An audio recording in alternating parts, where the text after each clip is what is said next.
Break के बाद एक बार फिर से आप सभी का स्वागत है गुड लक टिप्स में।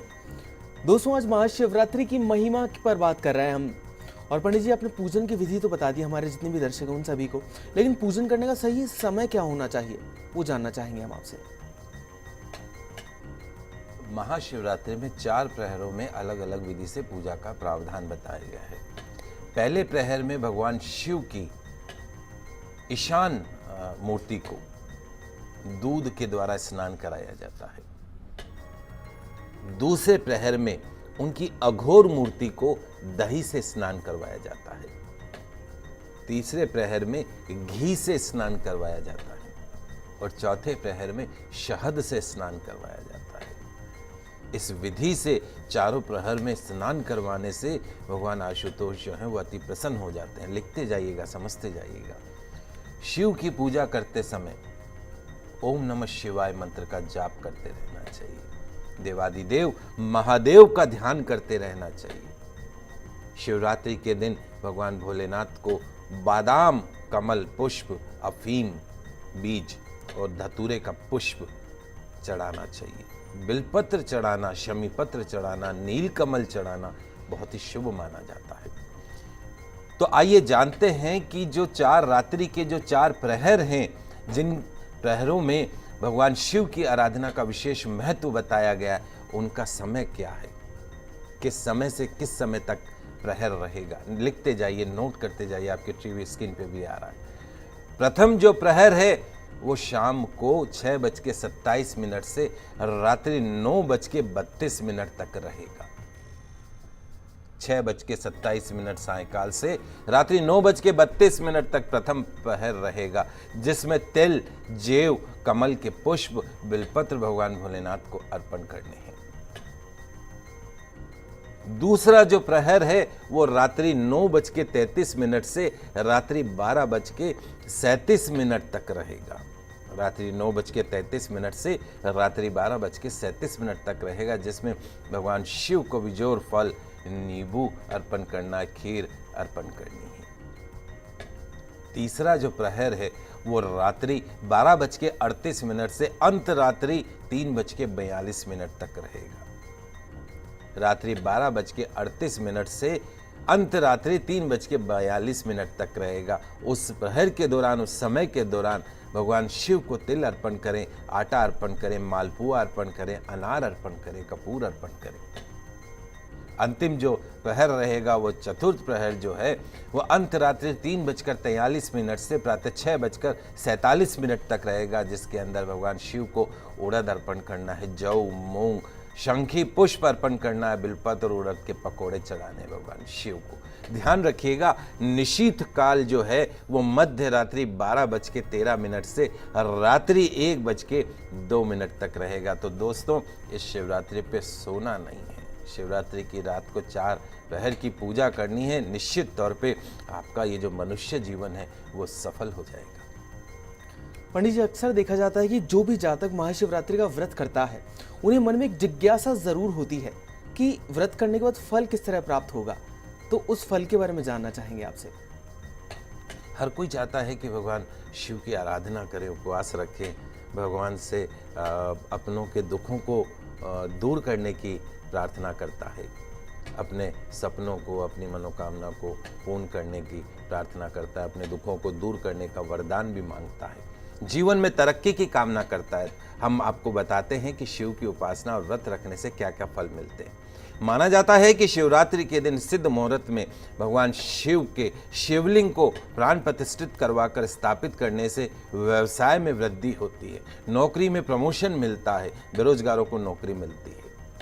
यदि आप बहुत लंबे समय से बीमार चल रहे हैं, बीमारी आपका पीछा नहीं छोड़ रही है, तो उस बीमारी को दूर करने के लिए शिवालय में जाकर भगवान शिव के लिंग का पूजन करके महामृत्युंजय मंत्र की कम से कम 10,000 जाप जो है वो रुद्राक्ष की माला पर करने से गंभीर से गंभीर व्याधियों से जो व्यक्ति है वो शीघ्र ठीक हो जाता है। महामृत्युंजय जो है उसके बारे में मैं आपको बता देता हूँ। ओम त्र्यंबकम यजामहे सुगंधिम पुष्टिवर्धनम उर्वारुकमिव बंधनान मृत्योर्मुक्षीयमामृतात्।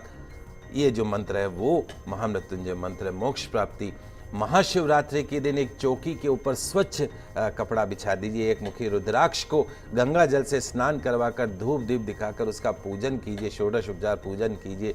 पूजन के पश्चात रुद्राक्ष को चौकी पर स्थापित करें और तब रुद्राक्ष के समक्ष बैठकर महामृत्युंजय मंत्र के 1.25 लाख मंत्र करने का संकल्प करके जाप आरंभ कर दीजिए।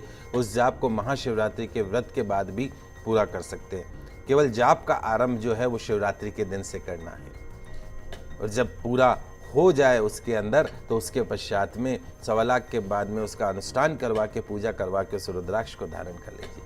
कारोबार में सफलता के लिए महाशिवरात्रि के दिन अच्छे मुहूर्त में पारद के शिवलिंग की प्राण प्रतिष्ठा करवाने से, विधिवत पूजा करने से व्यवसाय में वृद्धि होती। शत्रु पर जीत प्राप्त करने के लिए महाशिवरात्रि के दिन रात्रि के समय रुद्राष्टक का पाठ करें। लिंगाष्टक का पाठ करने से शत्रुओं पर जीत हासिल होती। कोर्ट कचहरी में चलने वाले मुकदमों पर भी व्यक्ति जीत हासिल करता है। यदि आपको बार बार बाधाओं का सामना करना पड़ रहा है तो महाशिवरात्रि के दिन प्रदोष काल के समय स्फटिक के शिवलिंग को पंचामृत अर्थात गंगाजल, कच्चा दूध, दही, शुद्ध घी और शहद से स्नान कराकर शुद्ध घी के दीपक को प्रज्वलित करके शिवलिंग की पूजा करनी चाहिए। पूजा करते समय मंत्र का जाप करना चाहिए। ओम तत्पुरुषाय विद्महे महादेवाय धीमहि तन्नो रुद्र प्रचोदयात्। इस मंत्र के 11,000 जाप करने चाहिए। दोस्तों, महाशिवरात्रि पर प्रत्येक व्यक्ति अपनी श्रद्धा और सामर्थ्य के अनुसार पूजन करता है। इस दिन की पूजा करने से व्यक्ति के कर्मों का सुधार होता है, लेकिन पूजा करने से केवल यह तात्पर्य नहीं है कि व्यक्ति अपने कर्मों से मुंह मोड़ ले। व्यक्ति को सभी प्रकार से अपने कर्मों को शुद्ध करना चाहिए। प्रतिदिन के कर्मों के कारण ही वास्तव में व्यक्ति को मोक्ष मिलता है, बाधाओं से मुक्ति प्राप्त होती है। यदि लक्ष्मी की कामना चाहते हैं तो गन्ने के रस से इस बार भगवान शिव का रुद्राभिषेक करना मत भूलिएगा।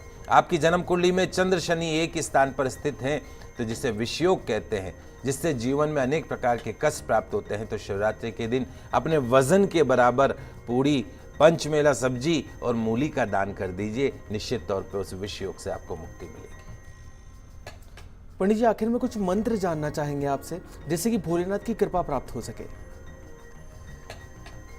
आइए मैं आपको कुछ सरल से मंत्र बता देता हूँ जल्दी से। सबसे पहला जो मंत्र है वो शिव पंचाक्षरी मंत्र ओम नमः शिवाय।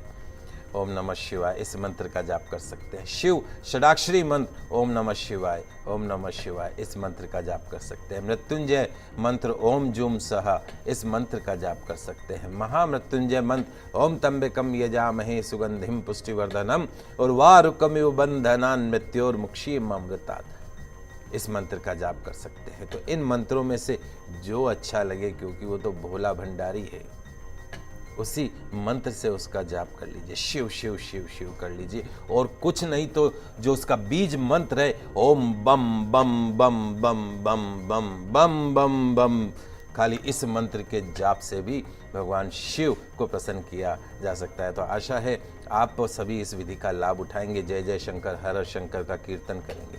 तो इन सरल से मंत्रों के द्वारा यदि आप भगवान शिव की आराधना करते हैं तो निश्चित तौर पे ये जो शिवरात्रि है वो आपकी सारी मनोकामनाओं को पूर्ण करने वाली होगी, सारी बाधाओं को दूर करने वाली होगी। जय शिव शंकर, हर हर महादेव।